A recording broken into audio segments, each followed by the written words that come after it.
금생이 죽을 때까지 아니고 오늘 지금 여기 바로 여기서 내 스스로를 제도해야 된다 이 말입니다. 어떻게? 내가 부처다라는 것을 굳게 믿는 마음부터 가지고 뭐가 부처인데? 뭐가 부처인데 하고 의심을 내는 자기 그 마음, 그 한 생각 그걸 돌아보라 이 말이에요. 자기 본래 마음이라 그랬으니까. 본래 마음에서 그런 의문도 생기고 믿음도 생기고 다 나오는 거잖아요. 그럼 그걸 바로 눈치채면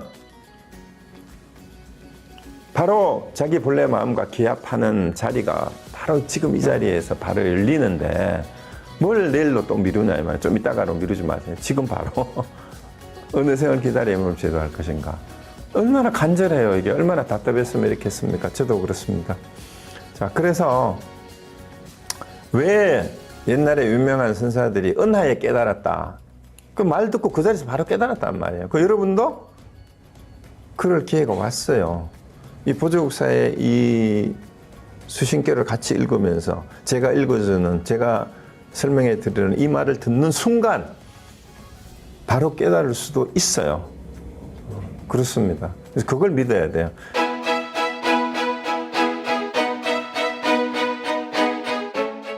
그래서 이제 사향사과라는 말은 요거는 이제 깨달음을 초기 불교에 주로 이런 게 있었어요. 깨달음 얻은 성자들의 수행 단계의 과정이나 도달의 경지를 이제 사향사과해서 이거를 이제 사쌍팔배라고도 해요. 사쌍팔배라고도 하는데 이게 뭐냐 하면 이제 성자 이제 초기 불교에서는 깨달음으로 성자의 반열에 들어가는 것을 처음 이제 깨달음의 뜻을 알고 이제 성인의 길을 가기 시작하는 걸 예류과라고 해서 이걸 수다원이라고 했어요.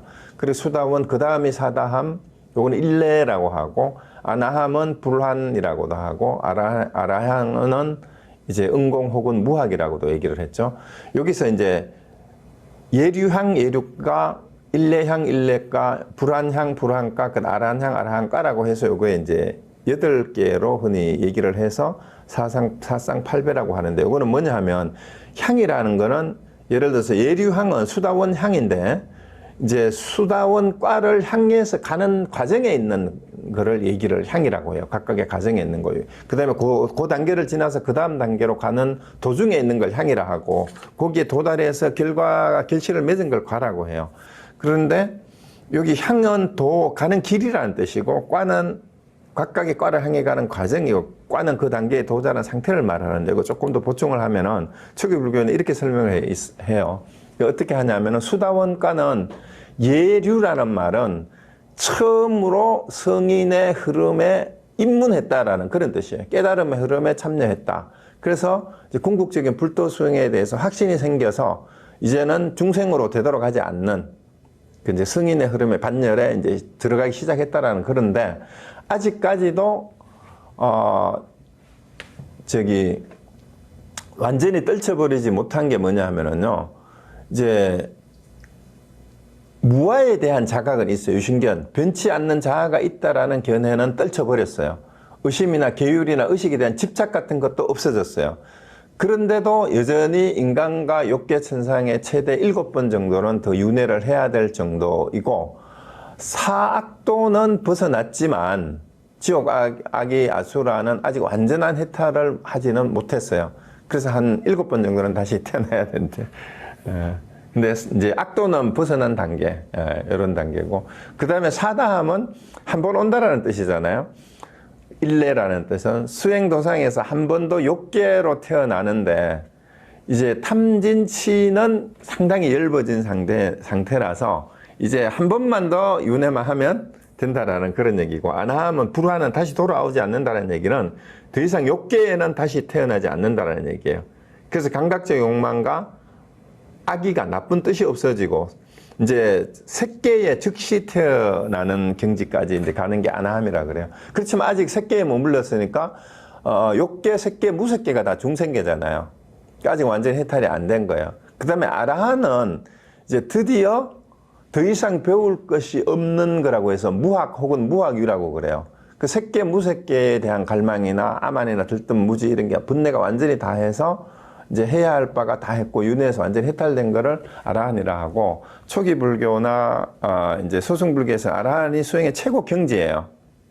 근데 이것도 저는 비유로 보면 좋을 것 같아요. 이제 수행을 하다가 보면 이제 이게 사학도에는 더 이상 떨어지지 않는다는 수다원이라는 얘기는 뭐냐 하면은요, 남을 죽이려고 하거나, 그 다음에 악인은 뭐라 그랬어요? 늘 남을 나쁘게 해치려고 하는 게 지옥 중생이고, 악인은 굶어 죽은 귀신인데 식탐이 있어서 남에게 베풀 줄 모르는 거, 이게 악이에요. 그 다음에 아수라는 싸움의 귀신이고 잘난 척 하는 거고, 자꾸 남을 해치려고 하는 그런 게 있죠. 자기가 이기려고 하고 잘난 척 교만함이 남아있는 게 아수라입니다. 그 다음에 축생은 이제 그 짐승이니까 그 본능적으로 행동을 해서 자기를 살피는 능력이 없는 게 축생이에요. 그런데 적어도 요 수준은 넘어간 사람이 수다원이라고 생각하면 되고요. 일례라는 말은 한 번 육계로 태어난다는 얘기인데, 이거는 뭐 한 번이라는 얘기는 평생 살다가 보면 어쩌다가 한 번 정도는 탐욕, 탐진치에 끄달릴 수 있는 참 드물지만 그런 수준의 이제 수행이 된 거고, 아나함은 이제 더 이상 탐진치에는 끄달리지 않는 상태가 됐지만 아직 완전한 이제 해탈은 되지는 못했어요. 이제 욕계에는 더 이상 욕망은 없어요. 근데 아라한은 이제 그런 거라고 이렇게 보시면 되는데, 어쨌든 여기서 얘기하려고 하는 뜻이 뭐냐 하면은요, 유의법을 통해서 여러 가지 선한 공덕을 짓고, 심지어는 이제 소승에서 얘기하는 사과의 성인의 위에 오르더라도 이 최상승 법문인 자성문 정해의 수행만큼은 도달하지 못한다. 그보다 더 상위에 있는 것이 보족사가 얘기하는 자성문 정해의 정해상수에 대한 가르침이다. 이것은 정말로 그러한 공덕에조차도 견줄 수 없는 엄청난 그런 공덕이다라는 걸 얘기하기 위해서 이제 사과까지도 인용을 해서 가지고 왔어요. 앞에는 칠보로 이제 보시를 해도 또 사과를 얻더라도 이 법문을 믿고 지니고 깨닫는 것만큼은 공덕이 못하다라는 그 얘기입니다. 그래서 그러므로 경에 말씀하시기를 한 생각 깨끗한 마음이 도량이니 겐지스강의 모래수만큼 칠보탑을 만드는 것보다 뛰어나다. 칠보탑은 필경 부서져 티끌이 되지만 한 생각 깨끗한 마음은 정각을 이룬다. 이거는 법화경의 말씀이에요. 그래서 법화경에도 이제 그래서 보조국사가 선을 얘기하면서도 부처님의 여러 경전에 있는 근거를 가지고 와서 이제 그 입증을 하는 거죠. 논증을. 그래서 법화경에도 이런 말씀이 있지 않냐 이 말입니다. 한 생각 깨끗한 마음이 도량이다라는 거예요. 그래서 일념 정심이 시 도량이다. 그 도량이 사찰이 절이 따로 있는 게 아니다 이 말이죠. 그래서 부처님 오신 날이 됐다고 등을 달고 어느 절에 가서 뭐 3, 4순례를 해가지고 세 군데다 등을 달고 이런 거는 다 뭐예요? 그건 물질적으로 일종의 보시를 하는 거는 그건 유의법이에요. 유의의 공덕인데 사실은 한 생각 깨끗한 마음을 내는 것이 그것이 바로 사찰이고 수행 장소고, 내가 어디에 처하든지 간에 깨끗한 마음을 내는 그 자리가 수행의 장소이고 도량이지, 도량이 따로 있는 거 아니다 이 말입니다. 그리고 겐지스강에 모래수만큼 칠보탑을 만드는 것보다도 한 생각 깨끗한 마음이 더 중요하다. 그래서 유의의 법이죠. 전부 칠보탑을 세우고 뭐 이래 하는 거는. 그래서 그런 것보다 실제로 우리 삶에서 내가 한 생각, 바른 생각을 내는 그것이 더 중요하다 이 말입니다. 사실은. 이게 뭐 거창한 얘기 같지만 다른 거 아니에요. 매 순간순간 우리가 살면서 내 마음을 어떻게 바르게 깨끗하게 쓸까? 그 마음을 내는 것이 중요하지, 내가 불교 신자다 아니다 이런 얘기를 하는 거는 내가 뭐 나는 무슨 방편으로 수행을 한다. 그럼 소와시예요. 그래서 뭐 하겠다고. 가나선을 한들, 위파사나를 한들, 연부를 한들 매일매일 살아가는 일상에서 내 마음 쓰는 것이 제대로 깨어있지 못하면은 백날 연부를 하면 뭐하고 경전을 읽으면 뭐하고 참선을 하면 뭐하냐 이 말입니다. 그런 형식이 있는 게 아니다는 거예요. 그리고 결국은 또 이제 외형적으로 이제 불사를 한다고 그러잖아요. 뭐 이제 등도 달고 비싼 돈 많이 주면 큰 등 달아주잖아. 이제 부처님 오신 날 이제 이번 서열인데, 근데 절을 수없이 지어도 그거는 결국은 나중에 뭐 수천 년 지나고 나면 다 티끌이 되는 것에 불과한 거다 이 말입니다. 그래서 한 생각 깨끗한 마음은 바른 깨달음을 정각을 이룬다. 부파경에도 이런 말씀이 있잖아요. 그러니까 바라건대 수도하는 모든 사람은 이 말을 깊이 음미하여 간절히 마음에 새게 할 것인다. 이 몸을 금생에 제도하지 못하면 다시 어느 생을 기다려 이 몸을 제도할 것인가. 아주 일관되죠. 앞부분부터 우리가 맹구우목 성계투침이라는 그런 고사처럼 인간의 몸을 받고 정법을 만나기 어렵고 우리 몸이 언제 밤새 안녕할지 모른다 이 말입니다. 그러니까 지금 최상승 법문을 지금 우리가 듣고 있다 이 말입니다. 지금 여기서 바로 깨달아야 돼요. 이 몸을 금생에 제도하지 못하면 금생이 죽을 때까지 아니고 오늘 지금 여기 바로 여기에서 내 스스로를 제도해야 된다 이 말입니다. 어떻게? 내가 부처다라는 것을 굳게 믿는 마음부터 가지고 뭐가 부처인데? 뭐가 부처인데 하고 의심을 내는 자기 그 마음, 그 한 생각 그걸 돌아보라 이 말이에요. 자기 본래 마음이라 그랬으니까. 본래 마음에서 그런 의문도 생기고 믿음도 생기고 다 나오는 거잖아요. 그럼 그걸 바로 눈치채면 바로 자기 본래 마음과 기합하는 자리가 바로 지금 이 자리에서 바로 열리는데 뭘 내일로 또 미루냐 이 말이에요. 좀 이따가로 미루지 마세요. 지금 바로 어느 생을 기다리면 제도할 것인가. 얼마나 간절해요. 이게 얼마나 답답했으면 이렇게 했습니까? 저도 그렇습니다. 자, 그래서 왜 옛날에 유명한 선사들이 은하에 깨달았다. 그 말 듣고 그 자리에서 바로 깨달았단 말이에요. 그 여러분도 그럴 기회가 왔어요. 이 보조국사의 이 수신교를 같이 읽으면서 제가 읽어주는, 제가 설명해 드리는 이 말을 듣는 순간 바로 깨달을 수도 있어요. 그렇습니다. 그래서 그걸 믿어야 돼요. 그러면 그 믿음을 잠깐만 내도 칠보탑을 짓는 것보다도 더 뛰어나다. 그 얘기입니다. 그 얼마나 쉬워요. 너무 쉽잖아. 근데 그걸 왜 못해요? 여러분 칠보탑 만드는 게 쉬워요. 잠깐 이 말씀에 믿음을 내는 게 더 쉬워요.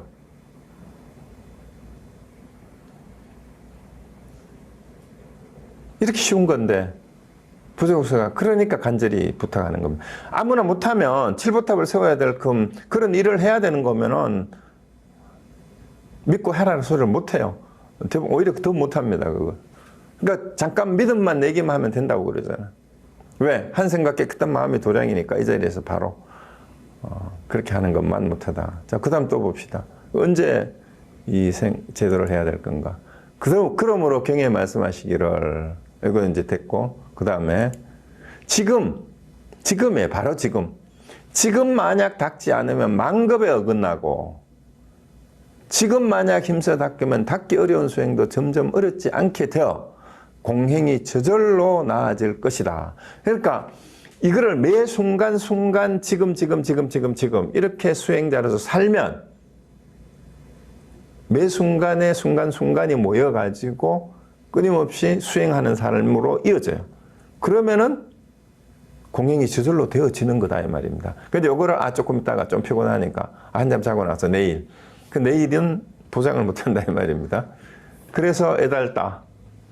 요즘 사람들은 배가 고프면서도 맛있는 왕의 음식을 보고도 먹을 줄 모르고 병이 들어 의왕을 만났어도 의사의 왕이에요. 그 부처님의 다른 비유가 대의왕이라 그러잖아요.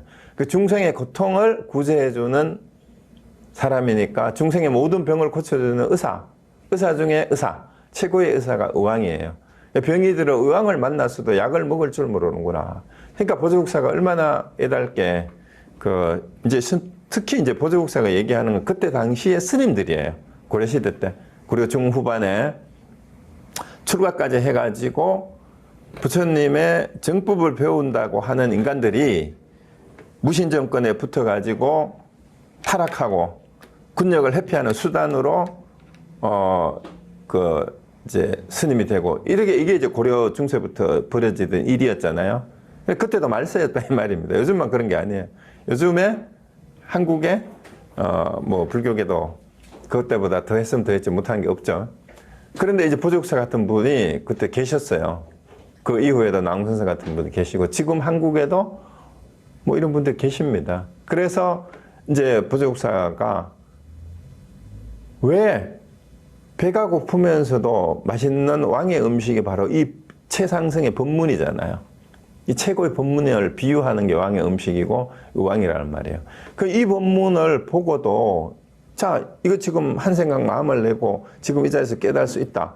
이 가르침을 받아들이기만 하면 자기가 그걸 먹는 건데 그걸 왜 못 집어먹고 엉뚱한 데서 자꾸 헤매냐 이 말입니다. 엉뚱한 데 가서 삽질하고 있다 이 말이죠. 그리고 자기는 사는 게 힘들고 괴롭다고 하면서 내가 이 자리에서 바로 고쳐준다 하는데도 약을 주는데도 안 먹어요. 안 먹고 자꾸 이 병은 세컨 오피니언, 서드 오피니언 하면서 여기저기 찾아다니기만 하고 처방을 해줬으면 의사를 찾아가면 자기가 아파서 의사를 찾아갔으면 그 의사를 믿고 처방을 따라서 약을 먹으면 약을 먹고 침을 맞으면 침을 맞고 수술을 해야 되면 해야 되는데 물론 함부로 하면 안 되지. 돌팔인지 아닌지는 알아야 되니까. 그런데 최고의 의왕을 만났으면 그 처방대로 해야 된다 이 말이에요. 그래서 참으로 어떻게 할까 말하지 않는 사람은 나도 어찌할 수 없다. 이건 논어에 나오는 말이에요. 그러니까 보조국사가 논어까지 읽으신 분이에요. 논어를 읽는 공자가 논어의 위령경편에서 뭐 똑같죠. 원문 그대로입니다. 불왈여지하 여지하자 오미여지하야 이라 했는데 그러니까 어떻게 하면 됩니까? 어떻게 하면 됩니까? 묻지 않는 자는 나도 어떻게 할 수 없다라는 얘기예요. 요게 부처님이 인연 없는 중생은 나도 어떻게 할 수 없다. 그러니까 부처님을 만나서도 부처님을 떠나요. 법화경에는 부처님이 영산회상에서 법문을 하려고 하는데 이제 비구니 5,000명이 일어나서 가버리잖아요. 부처님 말씀 안 듣고.